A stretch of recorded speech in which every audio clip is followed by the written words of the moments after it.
All right, guys, we're going to go over the Bill of Rights and their hand signs that we have come up with because it's easier to remember things when there's a fun hand sign to go with it. So the Bill of Rights, okay, these are the first 10 amendments to the Constitution. The Bill of Rights was necessary, and it was what the Anti-Federalists, right? Remember, there were two groups, the Federalist and the Anti-Federalist. Federalist wanted to sign the Constitution, get it in, signed, and passed quickly. The Anti-Federalist said, not going to sign it until there's a Bill of Rights, until we know for sure that there's a list of rights that are protected by our Constitution. Then we will sign. So, we're going to go over the Bill of Rights and their hand signals so that you can remember it pretty easily. So let's start with the first one, okay? The First Amendment, most people say, oh, freedom of speech, which, yes, that is one of the many things that are covered by the First Amendment. So the easiest way to remember your First Amendment rights is to remember RAPS, R-A-P-P-S, RAPS, which covers religion, assembly, press, petition, and speech. And you can switch up petition and press, obviously, because they're two P's and they can go right next to each other. So here's the hand signal for the First Amendment, RAPS, okay? We have First Amendment, one finger. We're going to start with religion, so we're going to point up to whatever religion you want to believe in, right? But there is some higher power that you believe in with your religion, and it's whatever religion you want to belong to. So any religion, pointing up. Assembly. You call your friends. We're going to assemble. We can assemble to discuss things. We can assemble to peacefully protest. We can assemble because we are allowed to. Now you have to remember where the Bill of Rights came from, right, was right after the colonists felt that British oppression. So they were not allowed to assemble unless they had permission from a British official, which was probably not going to happen. So a lot of these rights, you have to remember the Bill of Rights came right on the end of that oppression or during that oppression. So this is fresh in their minds and they wanted to make sure these rights are protected. So any religion and that we are allowed to assemble. So you're calling your friends in to assemble. We have P, the first P for petition. You can petition your government. So you're going to point to your government, petition. And you can write to your government. You can tell them, I mean, pretty much anything you want to tell them that is, hey, my street has a lot of potholes, or hey, things aren't going so well here. I think we need to look at this and examine it. So you can petition your government. Press. So we're going to write in the press. You can print your opinions in the press. Again, you have to remember where this came from. They were not allowed to do that, you know. Whatever King George wanted printed was what was going to be printed. So we have the right to print in the press. Press, press, press. And of course the S is speech. You're going to point to your mouth. Speech. Freedom of speech, right? You are free to speak your mind. Now you have to remember, freedom of speech means people are free to say what they want to say. Now if you don't like what they're saying, they have the right to say it. So if someone is saying something you don't like, sorry, there is a hair in my face. If someone's saying something you don't like, they are allowed to say it. It may not be the nicest thing, it may actually be a terrible thing, but they have the right to say it. That is speak your mind, freedom of speech. So we have religion, assembly, petition, press, and speech for the First Amendment. Second Amendment is the right to bear arms, okay?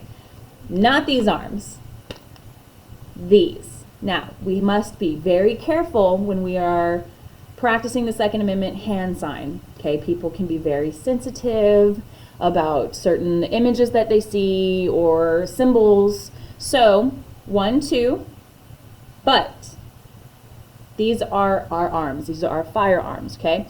Because the Second Amendment is you are legally allowed to own a firearm. Legally allowed to own it to protect yourself, your family, your property, things like that.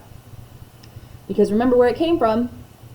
The British oppression, they would not allow the colonists to have weapons. They would go and take those weapons. So they wanted to make sure that right was protected with the Second Amendment. So if you're going to do this as the hand sign, first thing you do is you put on the safeties and you holster your weapons. Okay, I have mine holstered on my side. So, Second Amendment, right to bear arms. but you put your safeties on. You don't point them at anyone. They're either up or they're pointed down, just like it would be in the real world. You're not going to point them at anyone, and you're not going to pretend that you're shooting them. Safety's on, holster your weapons, okay? Second Amendment is the right to bear arms. Third Amendment is the Quartering Act. Now, this amendment is an old amendment. Again, where it came from, the British soldiers would enter a home, and that homeowner would have to shelter them, clothe them, feed them, take care of them. They had to allow them in, okay? The Third Amendment says you don't have to do that. It protects you from having to house soldiers in a time of war. So we're going to put our hand in the shape of a quarter, and this is the 1, 2, 3 Third Amendment. These are the 3 soldiers trying to come into your home, right? The Quartering Amendment. Third Amendment protects you from having to quarter soldiers. Fourth Amendment, no unreasonable search and seizure. Fourth Amendment, you're going to have your 4 fingers, you're going to wrap them down and knock, knock, knock on the door. You're the police. It's the police. Can we come in? No, you cannot, not without a warrant. So, the Fourth Amendment protects you from any unlawful search and seizure, meaning any kind of authority, police figure is not allowed to search your things or take any of your things without a warrant. It protects you from being unlawfully searched and having things unlawfully seized from you, unless they have a warrant. Now, they get a warrant if they have a very good reason, and a judge looks at the reasons they've given and they say, yeah, that's a good reason you may enter that home, you may search that car, things like that. Or there's something called probable cause. Your car, your house, your person, that might be searched if there's probable cause. If they hear something funny, if they smell something funny, if they see something funny, that is a good enough reason, if they're approached with it later, that they can say, yeah, this, I felt that I needed to search. But the Fourth Amendment, knock, knock, knock, can I come in? Not without a warrant. That is no unreasonable search and seizure. Okay? Fifth Amendment. Right? You take your 5 fingers and you go, whoop, because it's most commonly known as the right to remain silent. I plead the Fifth, right? But you are remaining silent because you are trying to not self-incriminate. So you have the right to say nothing at all so that you don't accidentally incriminate yourself. But that is not all the Fifth Amendment protects. It's basically protecting the rights of the accused. If you're accused of something, you don't lose your rights because somebody accused you of something. You still keep all of your rights. It also protects you from something called double jeopardy, which is a great movie. Ask your parents' permission to watch it first. Double jeopardy is if somebody is accused of a crime, goes to trial, and is found innocent of that crime, they cannot be taken back to court for that exact same crime. If they've already been found innocent, that's it. Case closed. If they are tried again, that would be called double jeopardy, and that is what the Fifth Amendment protects you against. Because if we didn't have that, then you might be taken to court over and over and over and over until somebody gets the result they want. Now, I don't mean you. I don't mean you're going to go get in trouble. I just mean this is what the Fifth Amendment protects you against. Okay. Sixth Amendment. 6 fingers.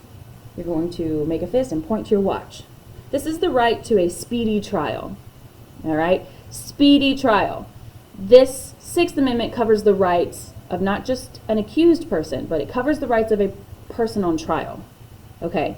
So, while you're on trial, you still have your rights. Okay? You cannot be treated like you're already guilty, like a criminal, and they try to take your rights. No. The Sixth Amendment protects your rights while you're on trial. So, if you are accused of something, they cannot hold you in a confinement place, whether it's a jail cell or a courthouse or something. They cannot hold you there until the trial finishes, right? You're still a citizen with rights. You still go about your life while your trial goes on. You cannot leave the country. That is against the law. But the Sixth Amendment protects you from having to wait around forever for something. So it's speedy trial. Okay? Speedy. Seventh Amendment. 7 fingers. There's you, the judge, and the jury. So the Seventh Amendment is a right to trial by jury. Okay, a jury of your peers, people you don't know, that they don't know you, they know nothing about you, and they listen to the case and they decide if the lawyer's proved guilty or not, or proved innocent or not. So the 7th Amendment, in civil and federal cases, you get a jury, right? 7th, you, judge, jury. The 8th Amendment, I guess I'm showing my age on this one because the kids have laughed at me, but in the old cartoons and like Tom and Jerry and things like that, they would wring each other's necks. So you would make an 8 like this and you would wring each other's necks. Please don't wring each other's necks. That's just showing an 8, and it's like a little cartoon cat wringing the little mouse's neck. It is what it is, okay? I guess I'm an old lady, but that is no cruel and unusual punishments. That's what that means. Or maybe you can say you're putting pepper on somebody's scraped knee, you know. But if this is the 8th Amendment, no cruel, unusual punishments. So, the punishment has to fit the crime, okay? If you steal a piece of candy, they can't put you in jail for 27 years. If you are speeding in a school zone, you cannot be put away for 50 years. Now, you will get in trouble, because that is very bad. If you take a selfie in a museum, they might fine you, but the punishment has to fit the crime, okay? The 9th Amendment, so you have 9 of your fingers. You're going to hide this one because this is the Hidden Rights Amendment, okay? It says that rights granted in the Constitution shall not infringe on other rights, okay? This is the hidden rights. That means even if they're not listed, you still have it. Even if the rights aren't listed, you still have those rights. You have the right to own 3 houses if you want. You have the right to own a dog. Or you have the right to start a business. You have the right to cut your hair. You know, it's not listed in the Constitution, but you still have it. So the 9th Amendment is your hidden rights. Just because they're not listed, you still have them. And the 10th Amendment. Bill of Rights has 10 amendments. There's 27 total in the Constitution, but we're talking about the 10. So, 10th Amendment, 10 fingers. You're going to go, not my problem. Right? 10th Amendment, not my problem. The 10th Amendment is summed up like states' rights or states' powers.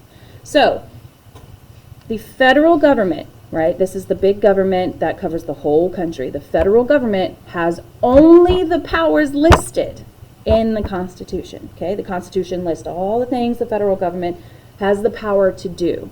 Now, if something is not listed under something the federal government can do, that's not up to us. States, you take care of that. So if there is an issue that comes about and the federal government's looking at it and nowhere in the Constitution does it say they have the power to overrule it or make a law that has to do with it, then out of our hands. States, you guys take care of it. Texas, you do what you want with this. California, you do what you want with this. Colorado, you go for it. You guys are pretty chill. You do what you want with it. Out of our hands. So, any power that does not belong to the federal government belongs to the states. Okay, let's recap real quick. First Amendment, religion, freedom of religion, assembly, petition, press, and speech. Second Amendment, 1-2, is the right to bear arms, but we're very safe and we holster our weapons. Third Amendment is the quartering act, right? The size of a quarter, 3 soldiers trying to come into your home and you can say, I don't have to let you in. Fourth Amendment, knock, knock, knock. Can I come in? I'm the police. Not without a warrant. No unreasonable search and seizure. Fifth Amendment is the right to remain silent, but it's the right of the accused. Like, hey, I still have rights even though you accused me of something. So right to remain silent, you don't have to self-incriminate. Sixth Amendment, speedy trial. Right, let's get this trial going. You can't hold me and make me wait around forever and somewhere. I still have my rights, even if I am on trial. Okay? Seventh Amendment, you, judge, jury. Right to trial by jury. Eighth Amendment, no cruel and unusual punishments. Punishment has to fit the crime. Ninth Amendment, hidden rights. Because they're not listed, doesn't mean you don't have them. Just because they're not listed doesn't mean you don't have them. You still have them, even if they're not listed. And the 10th, not my problem, right? ooh, I'm the federal government. I don't really have the power to do anything about that. States, you take care of that on your own. Okay? Any power is not listed to the federal government belongs to the states. Out of my hands. That's the 10 amendments. That's the Bill of Rights. There are 27 amendments, but the Bill of Rights is the first 10. And I hope these hand signals help you out and remembering all of them. And then you can show off and show how smart you are. All right. Good luck. Practice, practice, practice. Good luck, everybody.